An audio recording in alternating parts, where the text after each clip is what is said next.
Hello, Michelle. Oh, hi. How are you? Good. How are you?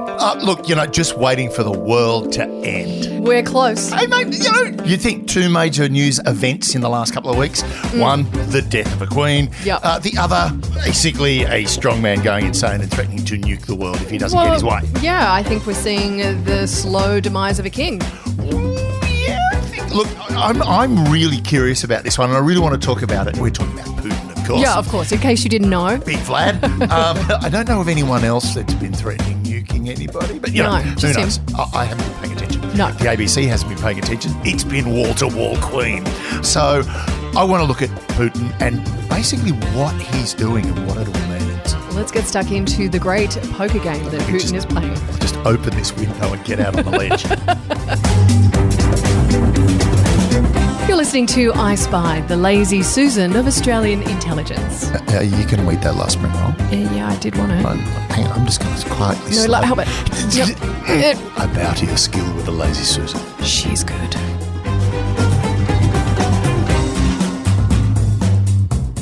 Hello and welcome to I Spy. My name's Michelle Stevenson. I'm here with David Callan, and this ep we're going to tackle Putin. We decided to because, well, I think, if you're going to threaten nuclear war, maybe we might want to talk about It's kind of in our wheelhouse. It is in our wheelhouse. It's in our ballywick. And I know we've been doing a little bit of Russia over the past little while, but I feel like this was something we just could not ignore. We've been making lots of jokes about flying executives. I don't think this is one we can ignore. You're absolutely right.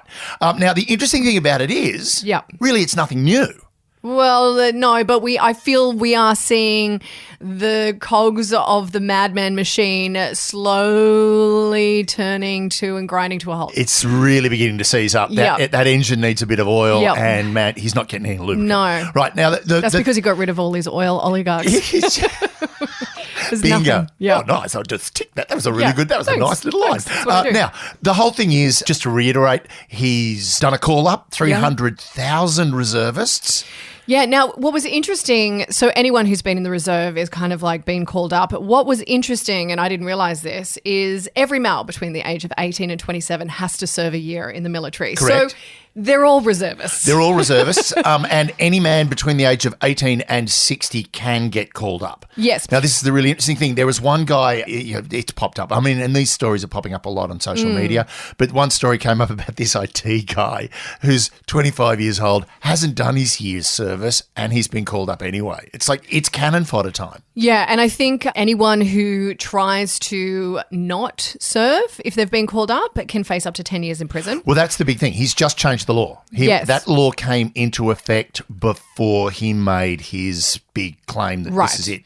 And what he did was when he said who had to serve, he was quite broad about it, but he said not everyone is going to have to if you've served, but I think he's left it quite broad so in case once they're gone, he's going to call up others.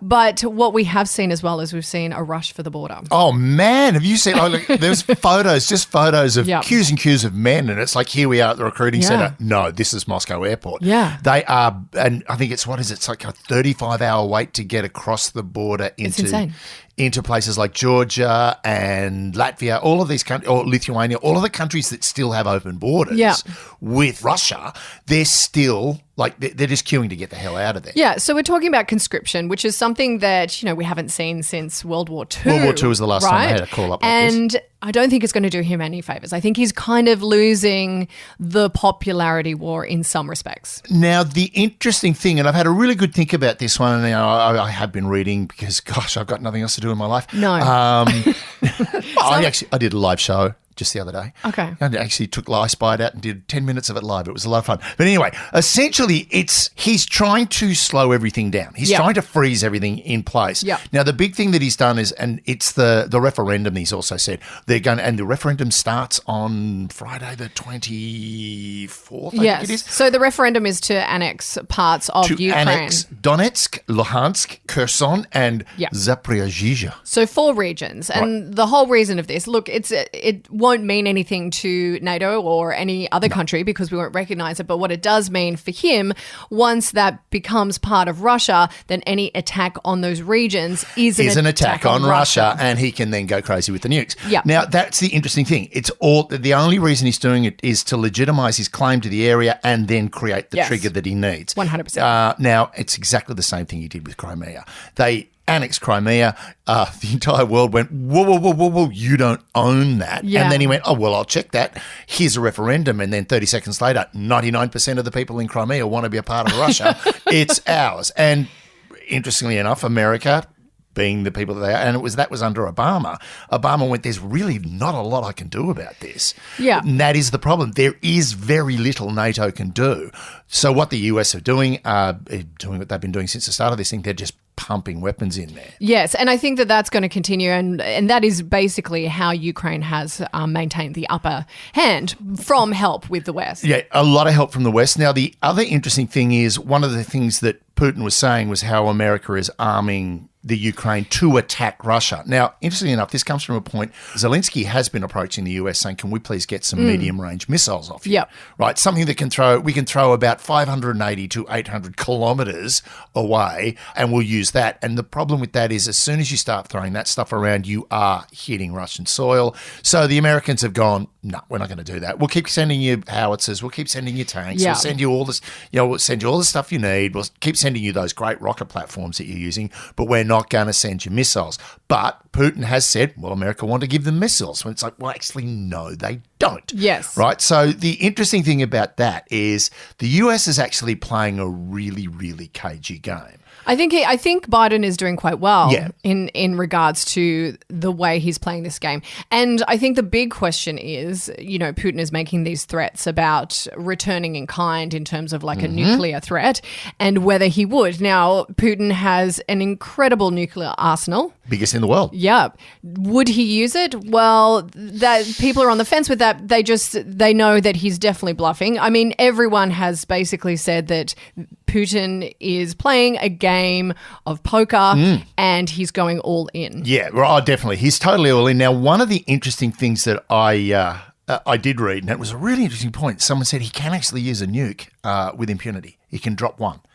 Like if he was to set off a, say, tactical nuke, so a small one, nothing big, just a little one, right, on Snake Island. Remember that little island with the guys that went, hey, Russian frigate, fuck you? Yeah. Right?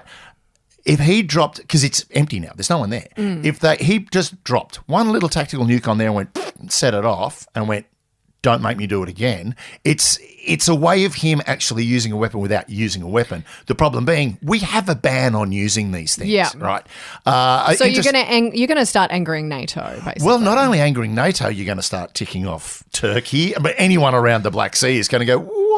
Yeah, and also there's a lot of chat around China and India who were kind of behind him. And if he goes nuclear, these new threats are kind of it's making them step away. Well, that's the really interesting point because back on the 15th of September, Xi and Putin had a little meeting in Uzbekistan. Yep, very big table, but round.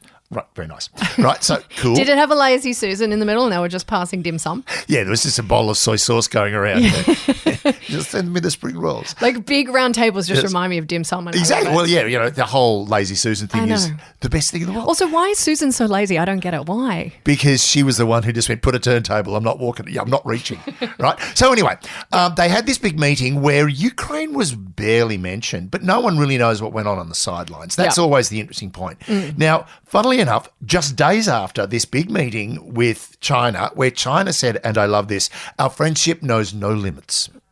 Well, apparently there are limits. Well, interestingly enough, the other thing is in the traditional relationship between China and Russia, China has always been the passenger. Right? Yeah. They've always been the one kowtowing to Russia. That ain't happening anymore. No. Russia is now the subsidiary partner, not the lead partner in this relationship. Now, interestingly enough, as you said, they are beginning to distance themselves from the Ukraine. But what was the first thing they said?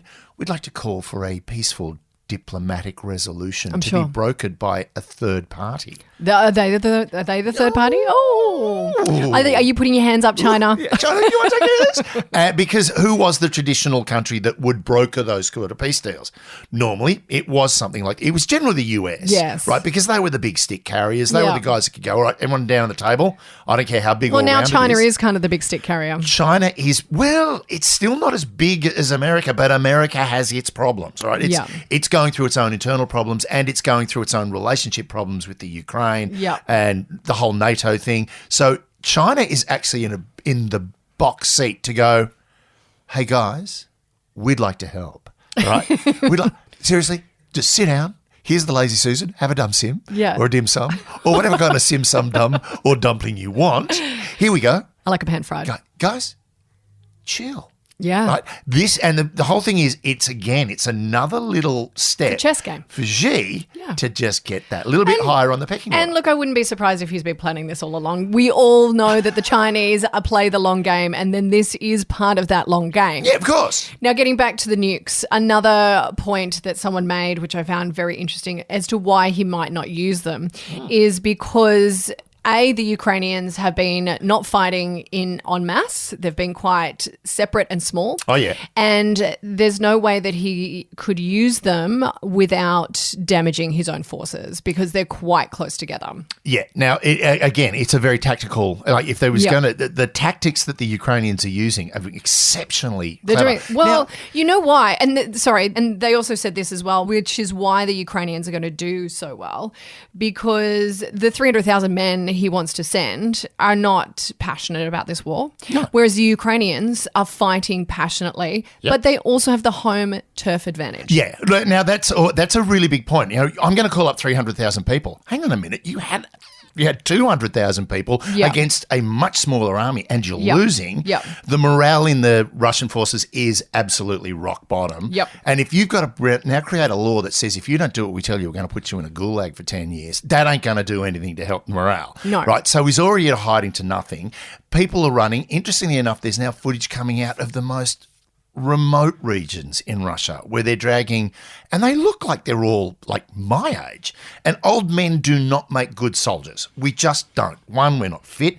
Two, we don't care that much. You can barely use Facebook, let alone machinery. No, a Kalashnikov is a fairly simple machine. It's a lot more simple than an iPad.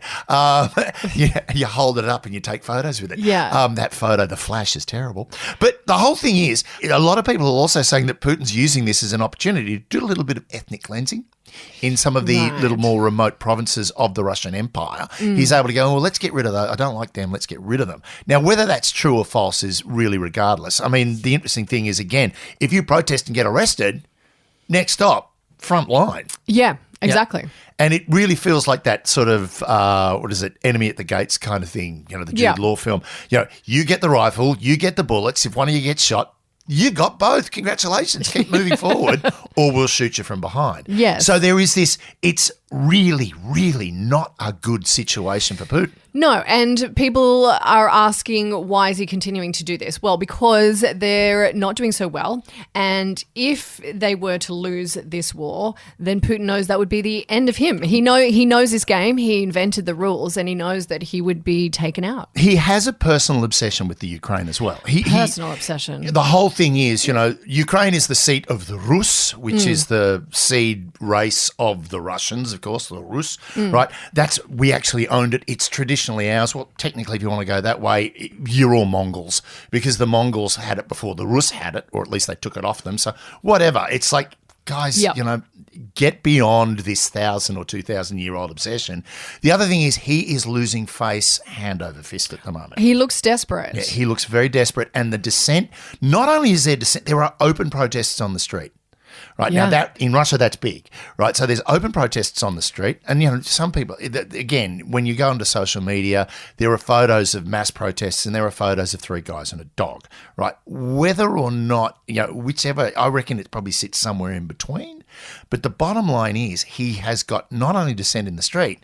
The number of executives and oligarchs that have been flying out of windows is a really good indication that he's got dissent from inside the house as well. Yes, and didn't he recently receive a piece of paper from some of his own allies kind of demanding that he step down? Yeah. Right. So he knows he's on a hiding for nothing. And the problem with that as well is what happens to him when he gets kicked out? When you're a despot, there's really not much of a retirement plan. No. You've got to die in the job. I mean, that was the thing about Stalin. One of the worst despots on the face of the planet. He killed something like 60 million people in the end. That's insane. A lot of people. Oh, yeah.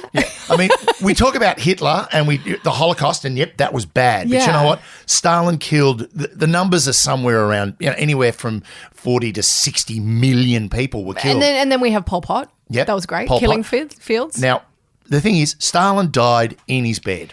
Died in the job. And if you have, and I've said it before, if you really want to see a great film about that, it's hilarious. The Death of Stalin is one of the funniest films you'll ever see. Is it meant to be funny? It is meant. Well, it's got Steve Buscemi in it. Of course it's funny. Okay. Right? It's a brilliantly funny film, like a lovely satirical look at the death of a despot and another despot. Who's going to be the next despot in line? But the problem is, the wages of sin are death. For a despot. If you lose power, you lose everything. I mean, the Marcoses, now it's an interesting thing when you look at the Philippines, Ferdinand Marcos' son is now the president of the Philippines. It's like, hang on, this is a guy who is the son of an inherently corrupt regime who's now taken over again. So the fact that this is, people's memories are short, bottom line. All I remember is shoes. Yeah, shoes. From Marcos. So the personal obsession of recreating the Russian Empire and also, saying we're denazifying Ukraine when the president's Jewish. It's like, for God's sake. And then, of course, there's genocide going on in the Oblats regions, the eastern regions of the Ukraine, when they pulled out, the Russians pulled out of those towns near Kiev, or Kyiv, I should say, when they pulled out of there and they found mass graves. And it's like, well, this whole genocide thing, it's almost Davo, Oh, yeah. There is no doubt that there is a lot of stuff going on that he could be basically charged with. A lot of war crimes. Well, that's actually come up now. The Ukraine have applied to the International Court in The Hague to say, can we please do something about this? Interestingly enough, the Russians tried to put an asset in the International Court. Lavrov, the foreign minister, walked out of the Security Council meeting a few days ago. Huge meeting about this. He made a statement saying, we're protecting ourselves from this aggression from the Ukraine. Yeah. To which the Ukraine went, what the hell? And then when the English foreign minister got up to speak, Lavrov got up and walked out. And actually the British foreign minister actually said, ladies and gentlemen, he's walking out. He doesn't care. Yeah. Now, there's a reason for that. The UN Security Council have permanent members. Russia is one of those permanent members. If you're a permanent member of the UN Security Council, you veto whatever you want. Right. So there is nothing the UN can technically do to stop this. Which is insane. Yeah. You would think there would be some kind of clause in there. Well, it's like, when you actually break the UN Charter and invade your neighbour, you lose your veto power. But it doesn't work like that. And it was because the big five, so what was it? I think the ones that have the veto is the US, England, France, Russia, China would probably have it. There's three more. I can't remember who it is. Sorry, I haven't been paying attention. But this is the thing. We've got a global sort of governance system, for want of a better word, or at least a negotiating system in the UN that is virtually powerless. Yeah, absolutely. And now with Putin forcing more people into the battlefield, he doesn't really have a clear exit strategy. No. So the most likely scenario is this war is going to go through winter. Well, that's the other thing. He's now calling for a war in winter, and the Ukraine, that little eastern section right up to the Dnipro River or whatever it is in the middle of the Ukraine, that's a really hard place to be fighting a war. 100%. And like what we're going to see, I think, is some continued battlefield losses for Russia. Now, what some are saying is this could prompt the removal of Putin by his generals. Well, that's the interesting thing. At the moment, word is coming out of Russia that the generals actually have no control over the military. Putin's literally commanding the generals in the field from the Kremlin himself, right? So he's actually running this war while the generals that should be running it are marginalised. That, again, is another thing. Now, if you lose the military when you're in Russia, you're going to lose Russia. That's just the bottom line. 100%. He may have he's lost the faith of the FSB. He was arresting half of those. The army are no longer happy. He's in major trouble. Absolutely. And the fact that he's lost the economic base in the oligarchs. He's losing the military base in the army, and now he's losing the intelligence, or he's lost the intelligence base in the FSB. He don't have a lot of friends left. No, and when you've got a war that is increasingly being fought by volunteers, it's not going to end well. Well, even worse when it's fought by conscripts that don't want to be there. Yes, I mean, not even volunteers. Yeah, not even volunteers anymore. You're now being forced to go and fight in a war where most people actually, like most Russian soldiers, since the start of it, are going, what are we doing here? So I think these sham referendums that they're talking about with the annexation of 4 regions of the Ukraine are definitely going to go ahead. And I think this is where it's going to get a little bit murky from a worldwide perspective. I'm going to go out on a limb here and say those referendums have already been done and 100%. The votes have already been counted. Yeah, right? For sure. Because you know what? When you're in an area that's being shelled from both sides, are you going to queue up to vote? Probably not. And I would, honestly believe that, and the Crimean one is a great example, is like we're annexing Crimea and we're sending troops in. Excuse me, you don't own Crimea. We'll check with Crimea about that. And then they put a gun to Crimea's head and go, who are you going to vote for? Well, the guy holding the gun to my head is going to get my vote because I want to eat my lunch and not die. Yeah. Right. And that is exactly the same thing that's going on in eastern Ukraine. He's basically turned around and gone, we're going to have a vote. And if you don't vote for me, I am going to nuke you because I own you. So, look, I think, of course, that's going to go ahead, right? Yeah. Oh, yeah. It's done and dusted already. I feel like Putin's days are numbered. Oh, God, yeah. So my question is, if he's out, who's in? China. Honest to God, I really believe that if this is a strategy of China's, it's absolutely brilliant because they have done everything. As in China would take over Russia. Well, they won't take it over per se, but I reckon you'll find a person who's very, very friendly to China. Yeah. Taking over the Politburo, taking over the Duma, taking over the presidency of Russia, simply because China have set it up that Russia is now a dependent state of China, right? They're buying the gas, they're buying the oil. Yeah. They need that money, right? And until this is resolved, Europe ain't going to touch it. Right. And Europe's got its own problems. It's going to have to work out its energy crisis. We have energy crises running around all over the freaking planet. Wow, we're running out of energy. Go figure. I mean, it is strange because it's not like we produce any energy here. Yeah. I just don't understand it. We do. Well, a lot of hot air coming out of this room. Yeah. Now, the bottom line is I truly believe that Xi, God damn, he's a smart bugger. Xi has seen the opportunity here and has played this like a fiddle. He really has. It's like the whole thing of, well, we support Russia's rights and that's fine. And I reckon at that September 15 meeting, he turned around and said, yeah, you know what? I think you are being hard done by, mate. I think it's shocking. Yeah, I think you should stamp your feet and have a bit of a go. And then we went 300,000 troops and nukes if you don't like it. And Xi went, beautiful. Fine. Yep. Hey, guys, chill it out. Everyone sit back. Here's the soy. Try the chicken's feet.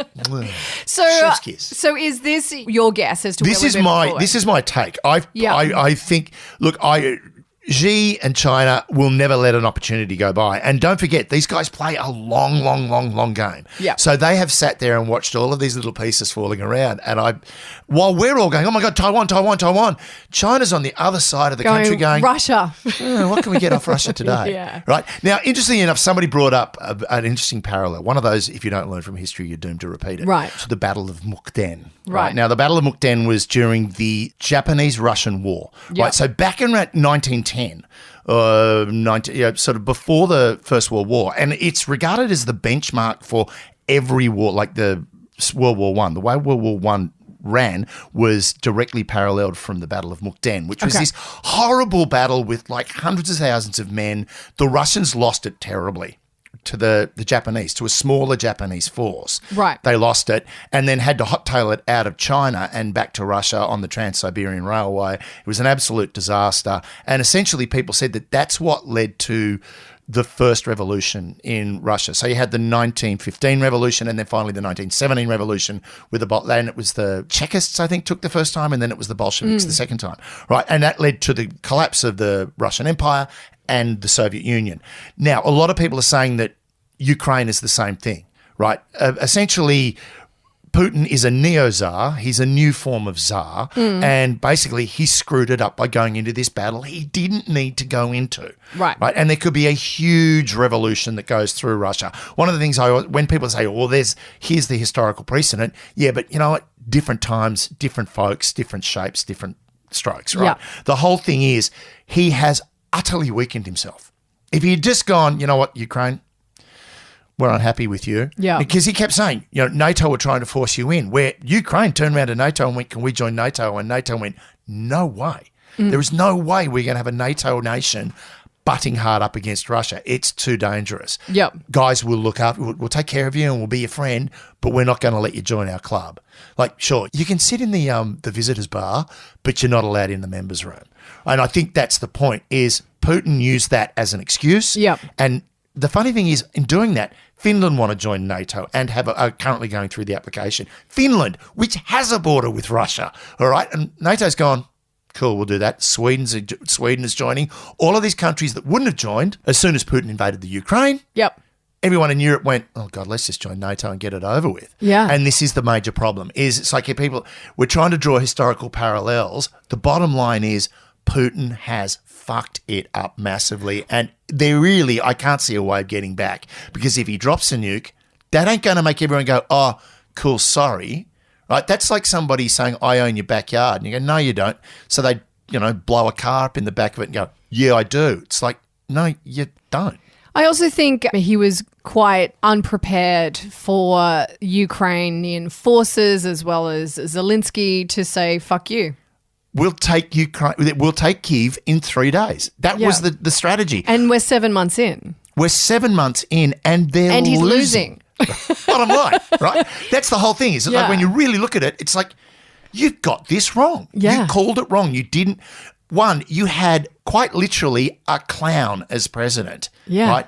God damn, don't mess with comedians, because we don't back down. I know. You guys can be funny, and you can also be not very funny. Well, don't forget about it. You're dealing with the personality of somebody who will stand in front of a room of complete strangers and go, yeah, shut up, because whatever I'm about to say now is funnier than anything you can think of. Right? That takes a lot of balls. Yep. So when you actually throw down, and I remember I've had, like, as I said, I married a heckler. It was the only way to shut her up. And it didn't work. Right. She just heckles your whole life, doesn't she? Does. Why are you dressed like that? Yeah. What are you doing? Who cut your foreskin? The council? Oh my God, I didn't need that vision. Yay! Can we just go back to Putin? Yeah, sure. Okay. Putin. So the bottom Putin line. it in, am I right? Oh, yeah. There's a red light in our bedroom. You've had your 10 minutes, get off. Oh, stop. All right. So back to Putin. It's knife edge right now. We're really knife edge. Yeah. But I honestly think I can't see him dropping a nuke. He's made this threat before and he's never followed through. Yep. Chemical, biological, he goes down that route. It's really, really bad. And right, the bottom line with all of these weapons of mass destruction, chemical, biological, nukes, it's at the whim of the wind. Right? If you get a bad wind, I mean, if he decides I'm just going to drop a bunch of sarin gas on East Ukraine and screw them, and the wind blows to the east, that's Russia that gets. But I don't know if he'll get that far. I don't think he's a rational actor. No, of course he's not rational, but I also think that there's a lot of people around him who are noticing his irrational thought. Also, I think there's a lot of people around him who recognize that he's on a path hell-bent for destruction, and not just his own destruction, but the destruction of Russia. Well, that's about bottom line is, if I can't have it, no one can. I'll Correct. break it. I'll throw it out of the crib and smash it. Right? Yeah. And this is the real problem we've got, is he's not a rational actor. He's not a reasonable actor. And he's beware a caged animal. I know, but I think we're going to see some really interesting stuff come out over the next little while, and I think it could even be like world-changing history. It's like we're on the precipice of some major history changing right now. May you live in interesting times, as your fortune cookie can say as it comes around on your Lazy Susan. Does that always have to be interesting? I wouldn't mind a bit of dull time so I can just chill out. No, it has to be interesting. Good point. Otherwise, we've got nothing. We've got nothing to talk about. Good point.